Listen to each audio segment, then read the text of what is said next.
Saudara, 1 tahun sudah Kabupaten Nagan Raya melangkah maju memasuki babak baru dalam sejarah kepemimpinan. Jargon mengembalikan marwah Nagan Raya kian dihidupkan kembali melalui program yang tidak sekedar membuktikan janji, namun juga sebagai langkah perwujudan nyata harapan rakyat.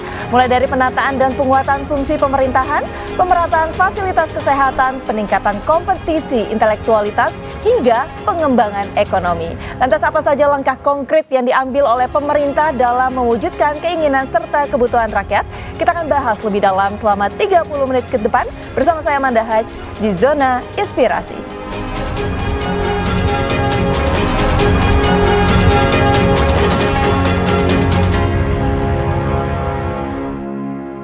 Dan untuk membahasnya hari ini sudah hadir Bupati Nagan Raya Bapak Teguh Raja atau yang biasa akrab disapa dengan Pak TRK. Halo Pak, Assalamualaikum. Waalaikumsalam. Apa kabar? Alhamdulillah baik Mbak. Sehat ya Pak ya? Sehat. Alhamdulillah. Pak, hari ini luar biasa, terima kasih sudah hadir ke studio Kompas TV. Kita bicara mengenai perubahan yang sangat signifikan di Nagan Raya itu sendiri. Tapi sebelum mengulik lebih jauh mengenai hal itu, mungkin Bapak bisa diceritakan nih. Di sini kan Bapak sendiri memiliki visi yaitu menuju Nagan Raya mandiri dan juga madani dalam memimpin Nagan Raya. Nah, apa yang bisa diceritakan mengenai visi ini dan langkah apa yang Bapak ambil untuk visi ini agar terwujud? Baik, pertama saya ingin menyampaikan dulu kepada seluruh pemirsa Kompas TV bahwa Kabupaten Nagan Raya itu terletak di wilayah yang namanya Barsela. Barsela. Barat Selatan Aceh. Nah, Barsela ini terdiri dari 8 kabupaten kota. Nah, posisi Kabupaten Nagan Raya persis di tengah-tengah. Kemudian kita juga memiliki garis pantai yang panjangnya 75 km yang langsung berhadapan dengan Samudra Hindia. Wow. Kemudian kita juga memiliki Bandar Udara Cut Nyak namanya. Kemudian juga Kabupaten Nagan Raya memiliki resources, sumber daya alam seperti batu bara. Dan kita juga sudah dibangun PLTU 1234 dengan kapasitas 600 megawatt di Nagan Raya. Kemudian di samping itu kita juga memiliki potensi lain di bidang pertanian, perkebunan, perikanan, dan peternakan serta UMKM. Sehingga dengan potensi yang kita miliki, apabila ini mampu kita manfaatkan sebaik-baik mungkin, itu saya hakul yakin Nagan Raya mandiri akan terwujud. Amin. Kemudian juga madani dalam pengertian memang seluruh masyarakat kita religius. Kemudian juga kita sangat menghargai dan menjunjung tinggi kearifan lokal yang kaya akan budaya dan adat istiadat Nagan Raya. Amin, amin. Pastinya ya, dan itu adalah harapan dari seluruh masyarakat Nagan Raya pasti ya. Nah, di pemerintahan Bapak, pemerintahan TRK Sayang ini kan dikenal dengan menekankan konsolidasi lintas stakeholder nih Pak. Ini menarik sekali ya, termasuk pada Forkopimda. Nah, memang menurut Bapak sendiri seberapa penting sih stabilitas dan juga komunikasi ini dalam menjaga efektivitas pemerintahan daerah Pak? Cerita pembangunan itu sebenarnya bukan tanggung jawab pemerintah saja. Betul. Pembangunan itu tanggung jawab seluruh elemen masyarakat. Terutama tentu elemen-elemen strategis seperti pemerintah kabupaten, DPR kabupaten, kemudian juga Forkopimda, Forum Komunikasi Pimpinan Daerah. Ini wajib berkolaborasi, bersinergi dalam melaksanakan pembangunan di daerah. Karena kalau kita cerita melaksanakan percepatan pembangunan, kalau kita tidak bersatu dalam visi yang sama, ini saya kira jalan pembangunan akan tidak seperti yang kita harapkan. Akan terhambat begitu ya? Ya, tidak seperti yang kita harapkan. Oke, baik Pak. Nah, kalau misalnya kita lihat kan selama 1 tahun pemerintahan TRK Sayang ini sudah banyak sekali perubahan-perubahan signifikan yang dirasakan oleh warga Nagan Raya. Tapi di sini yang menarik adalah pasti selama 1 tahun ini ada tantangan yang Bapak hadapi, tantangan yang bisa dikatakan krusial terutama dalam menata ulang pemerintahan di awal masa jabatan. Nah, mungkin Bapak bisa menjelaskan sedikit dan bisa menjelaskan mungkin yang menarik lagi perhatian saya adalah pemetaan menyeluruh nih terhadap aset dan juga OPD ketika ini menjadi prioritas di awal tahun Bapak. Seperti apa Pak? Jadi begini Mbak, cerita pembangunan ini cerita anggaran dia. Tanpa anggaran, kalau pada zaman sekarang tidak mungkin kita membangun. Betul. Nah, anggaran pembangunan sebagaimana kita maklumi bersama, itu hampir seluruh daerah itu masih tergantung kepada anggaran transfer dari pemerintah pusat. Karena kekuatan kita menggali sumber pendapatan asli daerah ini kurang sekali. Jadi kita maklumi bersama bahwa ada kebijakan pemerintah, kebijakan efisiensi dari pemerintah pusat. Dan itu juga harus kita maklumi. Mungkin ada kepentingan nasional lain yang memerlukan anggaran yang besar. Jadi oleh karenanya memang kesulitannya di bidang anggaran, tapi kita tetap fokus. Tetap fokus menggunakan anggaran yang ada ini kepada kegiatan-kegiatan yang langsung menyentuh kebutuhan masyarakat yang paling dasar. Seperti misalnya kesehatan, pendidikan, kemudian juga kita bantu kaum duafa, fakir miskin, disabilitas. Jadi seperti itu terus kita gulirkan dengan dana yang terbatas itu. Oke. Nah, terkait mengenai pemerataan atau pemetaan menyeluruh terhadap aset dan OPD ini, kenapa menjadi langkah prioritas Bapak di tahun pertama? Karena begini, aset daerah ini dalam pengamatan saya setelah saya dilantik sebagai bupati, ini banyak yang tidak tertata. Jadi administrasinya kurang tertib. Jadi oleh karena itu saya juga mendapat info bahwa ada aset daerah baik kendaraan aset bergerak maupun tidak bergerak seperti kendaraan roda 2, roda 4. Ini juga ada kadang-kadang yang masih dikuasai oleh yang bukan lagi pejabat daerah. Jadi maka pada saat itu saya minta seluruh OPD untuk mengumpulkan kendaraan waktu itu kendaraan roda 2 dan 4, kemudian kita cek memang benar ada kendaraan aset yang masih dikuasai oleh yang tidak menjabat lagi, yang tidak berhak lagi ya. Menarik sekali ini obrolannya. Tapi tadi ada yang mengulik perhatian saya mengenai keterbatasan yang Bapak hadapi, namun keterbatasan ini tidak menjadi kendala untuk melakukan program prioritas Bapak. Nanti kita akan bahas lebih dalam, tapi kita harus jeda dulu sejenak Pak. Usai jeda, jadi tetaplah bersama kami di Zona Inspirasi.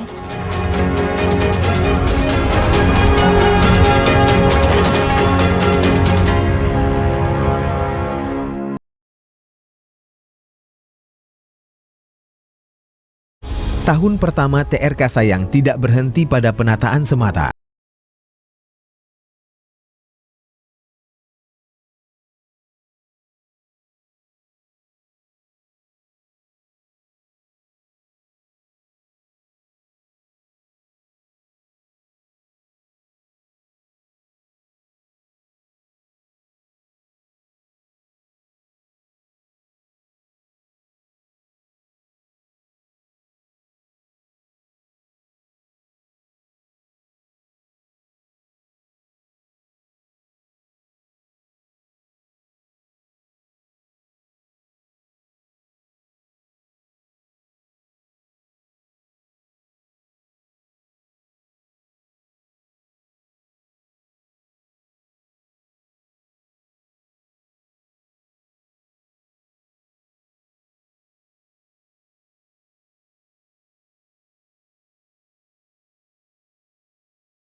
Menjaga stabilitas harga sawit rakyat, memastikan pembelian sesuai harga yang ditetapkan pemerintah. Hasilnya nyata, sejak TRK Sayang memimpin, harga tandan buah sawit petani di Kabupaten Nagan Raya menjadi yang tertinggi di wilayah Barat Selatan Aceh. Hal serupa juga terjadi pada harga gabah.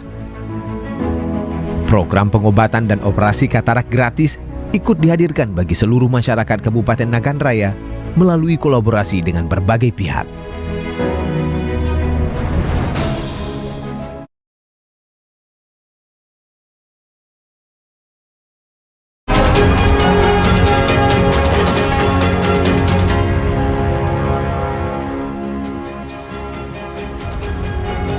Kembali lagi di Zona Inspirasi Saudara, masih bersama dengan Pak TRK di sini. Tadi di segmen sebelumnya Bapak sempat menyinggung mengenai keterbatasan keuangan atau anggaran yang memang dirasakan nih oleh pemerintah kabupaten. Tapi itu tidak menjadi hambatan Bapak dalam mewujudkan program prioritas, salah satunya adalah kesehatan dan juga pendidikan.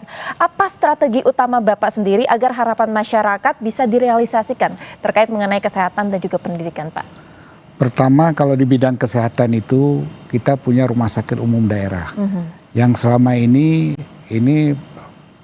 pelayanan terhadap masyarakat kita yang berobat itu kurang maksimal, kurang optimal.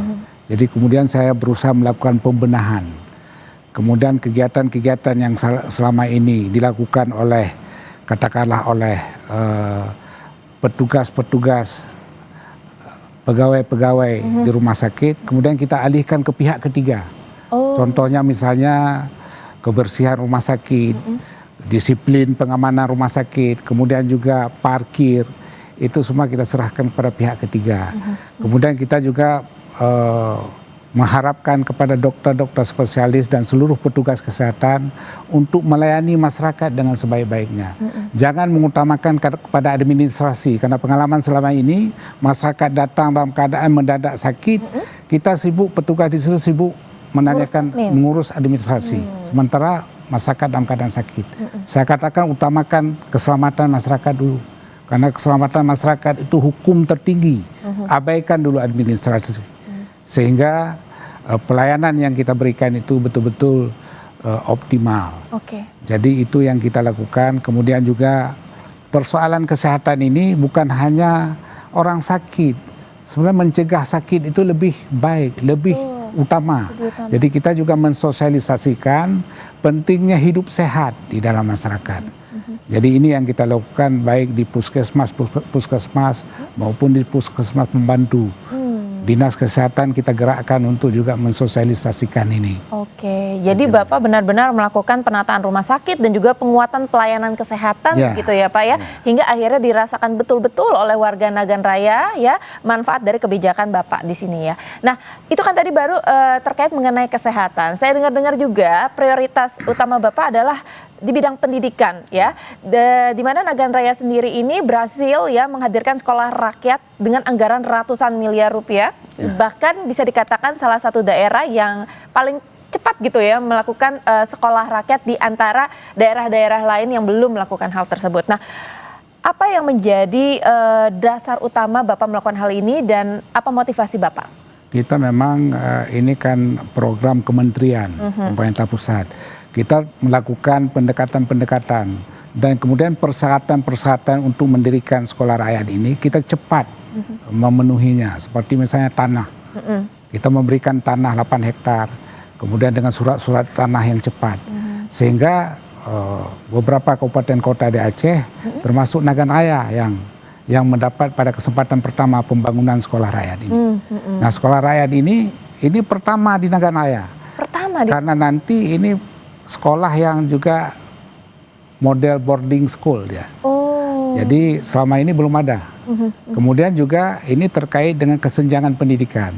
Selama ini kan maaf cakap kita bilang masyarakat kita yang berada di yang ekonominya lemah tidak bisa bersekolah di sekolah yang bagus. Ini nanti diperuntukkan kepada anak-anak kita yang dari kalangan menengah ke bawah. Ya. Jadi kesempatan mendapatkan pendidikan yang bagus ini dengan adanya sekolah rakyat ini akan sama. Jadi ini. Luar biasa, luar biasa. Dan salah satu yang masih terkait mengenai pendidikan adalah yang menarik lagi adalah dukungan beasiswa bagi ratusan pelajar dan mahasiswa ini terus digulirkan oleh Pemkab Nagan sendiri ya Pak ya. Nah bagaimana pemerintah bisa memastikan investasi pendidikan ini itu benar-benar kembali untuk membangun daerah? Kalau dari sisi Bapak seperti apa? kita melihat begini, apabila kita membantu anak-anak kita, pelajar-pelajar kita sampai ke tingkat pendidikan yang tinggi, tentu mereka akan teringat kepada kita, kepada daerah. Kita berharap suatu saat setelah menyelesaikan kuliah, dia akan kembali ke daerah, akan mengabdi di daerah, membangun Kabupaten Nagan Raya. Dan kita berharap juga mereka juga akan menjadi generasi penerus nantinya untuk meneruskan di pemerintahan, di pembangunan. Jadi ini harapan kita dengan memberikan membantu beasiswa kepada anak-anak kita itu. Jadi memang program ini nantinya Bapak akan usaha teruskan berlanjut gitu ya, continuity agar memang SDM Nagan Raya sendiri terbantu, meningkat begitu ya Pak ya. Nah menarik, tidak hanya pendidikan saja yang level up ibaratnya, tapi di kesehatan juga. Nah yang menarik lagi adalah mengenai ekonomi. Jadi kalau kita tahu kan bahwa Nagan Raya sendiri, masyarakat ini sebagian besar bekerja di perkebunan ya Pak ya. Di mana harga sawit dan gabah dulu ini sempat, kalau tidak salah sempat harganya ini kurang stabil di petani. Nah tapi akhirnya semenjak Bapak menjabat ya, harga gabah dan juga sawit ini cenderung stabil ya.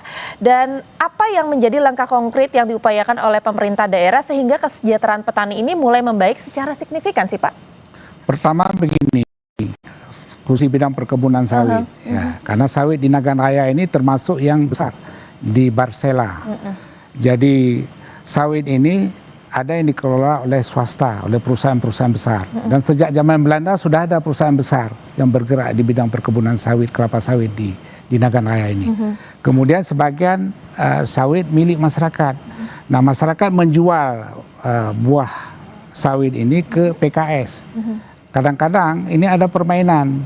Jadi harga itu dikasih turun, terutama pada menghadapi momen-momen penting hari-hari besar. Misalnya menghadapi megang puasa ini. Itu cenderung harga sawit diturunkan oleh PKS, oleh pengusaha.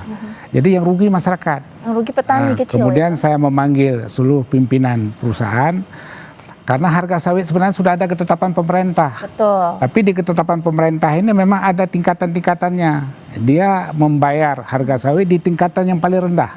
Itu permainannya di situ. Jadi saya semacam menegaskan, itu jangan mempermainkan harga sawit. Karena salah satu isu kampanye saya dulu, kalau saya menjadi kepala daerah dipercaya oleh masyarakat, saya akan menetapkan harga sawit dengan perbub. Tapi karena ini ketetapan pemerintah ini juga dipatuhi oleh para pengusaha ini, saya tidak keluarkan perbub. Cuma saya ingatkan supaya patuh terhadap ketetapan pemerintah provinsi, dinas provinsi. Dan alhamdulillah untuk saat ini tertinggi harga sawit di Nagan Raya. Dan begitu pun juga dengan gabah ya Pak ya? Dengan gabah ya. Jadi Bapak langsung menindak tegas dan memberikan ibaratnya pemahaman gitu agar petani atau masyarakat kecil ini tidak terimbas gitu ya Pak ya. Baik Pak, ini masih banyak pertanyaan yang ingin saya tanyakan, tapi kita lagi-lagi harus jeda dulu sejenak ya. Usai jeda, jadi tetaplah bersama kami di Zona Inspirasi.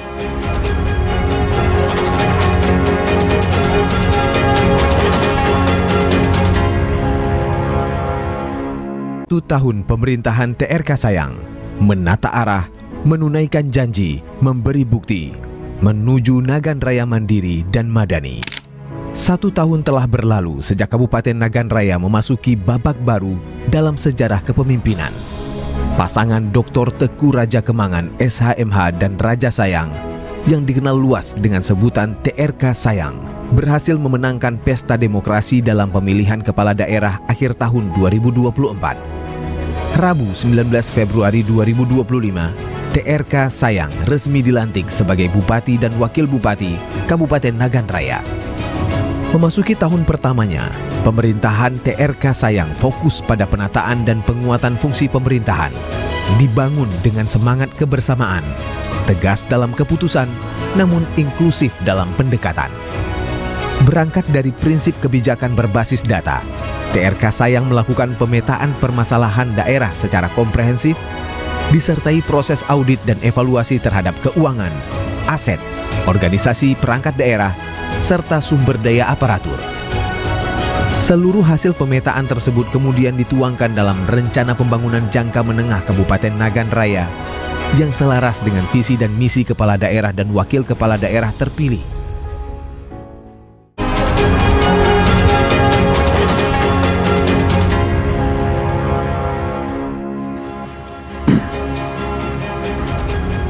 Terima kasih Anda masih menyaksikan Zona Inspirasi. Kali ini kita akan beralih pembahasan seputar kepemimpinan dalam krisis dan arah ke depan bersama dengan Pak TRK. Karena memang kalau kita bicara mengenai krisis, Aceh pun kita tahu akhir-akhir ini ya baru-baru saja mengalami musibah. Ya kan? Nah, banjir besar yang melanda Aceh di akhir tahun 2025 ini kan menjadi ujian berat juga bagi Nagan Raya, betul ya Pak ya? Dan pastinya banyak keputusan sulit yang Bapak ambil. Tapi mungkin bisa diceritakan Pak, apa sih keputusan paling sulit yang harus diambil oleh pemerintah dalam menghadapi situasi darurat seperti saat ini? Pertama, karena ini darurat, kita langsung mengambil langkah cepat untuk membantu dulu masyarakat yang terdampak. Waktu itu kebutuhan apa yang sangat diperlukan oleh masyarakat, seperti contohnya misalnya di Kecamatan Betung Atuh Benggalang. Kita ada 4 kecamatan, tapi yang terparah di Kecamatan Betung Atuh Benggalang. Itu kecamatan ini memang tidak banyak desanya, hanya 4 desa. Tapi 85% infrastrukturnya hancur. Perumahan masyarakat, fasilitas umum, kemudian jembatan putus. Jadi masyarakat terjebak, terisolir. Kemudian kita pakai pakai tali, kita suplai makanan ke sana. Kita suplai bahan-bahan yang dibutuhkan oleh masyarakat pada hari pertama. Pada hari pertama langsung gerak cepat begitu ya Pak. Okay. Kemudian waktu itu juga Kabupaten Nagan Raya mungkin isu atau katakanlah informasi keluar terhadap banjir ini, Kabupaten Nagan Raya tidak begitu besar kenanya. Sehingga pada saat itu dengan Kompas TV juga, saya diwawancarai oleh Kompas TV, baru setelah itu bantuan-bantuan mengalir. Termasuk bantuan dari pemerintah pusat, BNPB, Kementerian Pertahanan. Jadi baru tahu bahwa Nagan Raya juga terdampak banjir ya. Oke. Dan saat ini kondisinya seperti apa Pak? Kondisinya saat ini masih 600 lebih kakak di bawah tenda. Kita lagi menyelesaikan rumah hunian sementara yang juga dibantu oleh BNPB. Kita berharap sebelum memasuki bulan suci Ramadan ini, seluruh yang di bawah tenda ini sudah pindah ke hunian sementara. Tapi mungkin juga tidak siap seluruhnya karena kesulitan bahan material, karena harus dibawa dari bawah. Betung atas ini posisinya di atas Bukit Barisan. Jadi ada material yang harus dibawa dari bawah sehingga kesulitan. Jadi kita berharap, kita pacu terus pembangunan Huntara ini karena kasihan anak-anak di bawah tenda. Jadi seperti itu. Kemudian juga sekarang memasuki transisi ke pemulihan. Pemulihan ini pun ini mungkin tidak bisa selesai setahun 2 tahun. Kemudian terkait dengan dana juga. Dana ini yang menjadi hambatan juga ya Pak. Khusus untuk Aceh ada kebijakan oleh Bapak Presiden kita.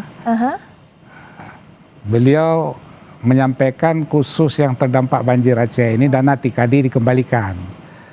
Dana transfer daerah.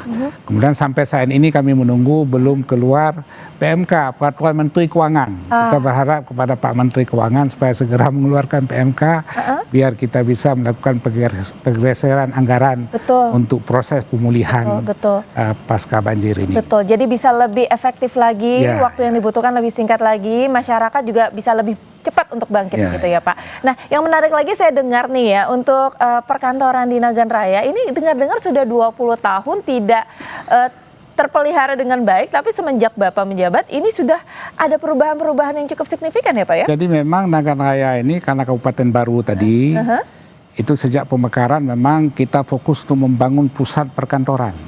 Itu pusat perkantoran di atas lahan 315 hektar. Kantor-kantor bupati itu 3 lantai. Jadi selama ini tidak terawat selama 20 tahun.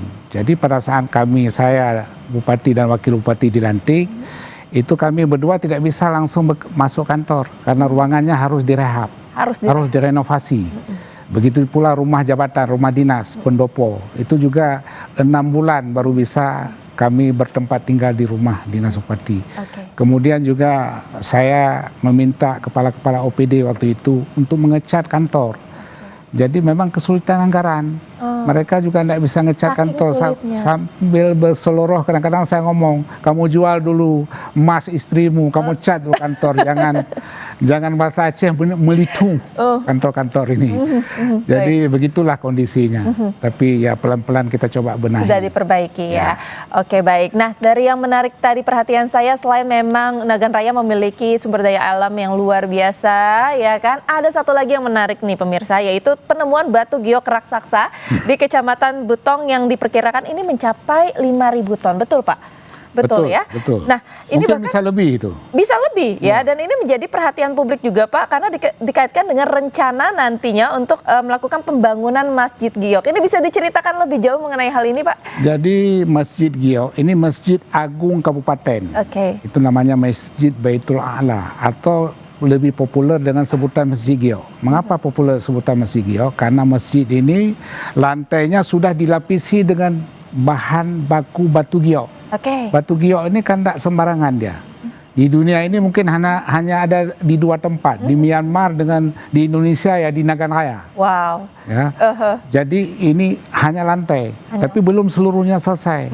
Saya bertekad, kami semuanya bertekad untuk melapisi masjid ini luar dalamnya dengan batu giok. Wah. Kalau ini terjadi, ini satu-satunya di dunia. Satu-satunya di Tidak ada di muka bumi ini ada masjid yang dilapisi dengan batu giok. Hanya ada di Nagan. Jadi mohon doanya. Jadi bahan bakunya cukup dan mungkin sudah kehendak Allah. Begitu saya ngomong kita akan lapisi luar dalam dengan masjid ini dengan giok, keluar batu-batu giok semua. Oke. Termasuk yang satu bukit itu. Mungkin lebih 5.000 ton itu. Lebih dari. Cuma lagi kita upayakan siapa investor yang bisa membelah-belah batu ini. Wah, luar Untuk kita biasa. pergunakan pertama untuk masjid. Kemudian barangkali kalau ada tempat-tempat yang penting bisa kita berikan juga batu giok kita ini. Jadi bisa wisata religi ya, Pak? Menjadi Iya, salah satu wisata ya. religius. Oke. Nah, Pak, terakhir mungkin untuk Pak TRK sendiri, apa target utama pemerintahan TRK Sayang di tahun-tahun berikutnya menuju Nagan Raya yang madani dan mandiri? Dan mungkin boleh kasih ajakan untuk pemirsa Kompas TV di rumah untuk mengunjungi Nagan Raya, Pak? Silakan. Saya kira Nagan Raya juga merupakan suatu daerah yang menarik untuk dikunjungi ya. Saya berharap kepada seluruh saudara-saudara kita, saudara-saudara saya dari daerah lain atau dari mancanegara barangkali berkunjung ke Nagan Raya. Kita juga punya bandara. Kemudian akses darat juga tidak terlalu jauh dari ibu kota provinsi dari Banda Aceh, hanya 4-5 jam. Kemudian pokoknya menarik lah Nagan Raya. Kuliner kita juga menarik. Kemudian Kuliner juga Aceh luar biasa kuliner pasti Aceh ya. Kemudian juga banyak yang lain. Rahmat Allah juga luar biasa untuk Nagan Raya. Kita sebenarnya potensi alam ini hampir semuanya ada. Betul. Ya, ada laut, ada sungai, ada darat, ada bukit, Ada Masjid Giok ada nantinya. Masjid Giok lagi, ya kan? Oke. Ya. Dan target utama nanti ke depan, Pak, untuk Nagan Raya sendiri seperti apa, Pak? Ya, kita maunya Nagan Raya ini menjadi daerah yang maju ya. Amin. Tapi maju juga tidak tercerabut dari akar-akar budaya dan tradisi kita. Sebagaimana kita melihat misalnya negara-negara maju seperti Jepang di dunia, dia sangat maju tapi akar budayanya masih tetap dipertahankan. Pasti. Nah, kalau kita daerah kita di Indonesia misalnya seperti Bali ya, jadi seperti itu kita mengharapkan Nagan Raya masyarakatnya ke depan akan meningkat Baik. kesejahteraannya. Baik, amin. Itu adalah harapan kita semua. Pak TRK, sekali lagi terima kasih sudah hadir ke Kompas TV. Sayang sekali waktu kita sudah habis ya. Dan pastinya saudara, itu tadi perbincangan menarik, obrolan bersama dengan Bupati Nagan Raya pastinya. Dan terima kasih sudah menyaksikan Zona Inspirasi. Saya Amanda Haj pamit undur diri dan sampai jumpa.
Terima kasih Anda telah menyaksikan Zona Inspirasi yang dipersembahkan oleh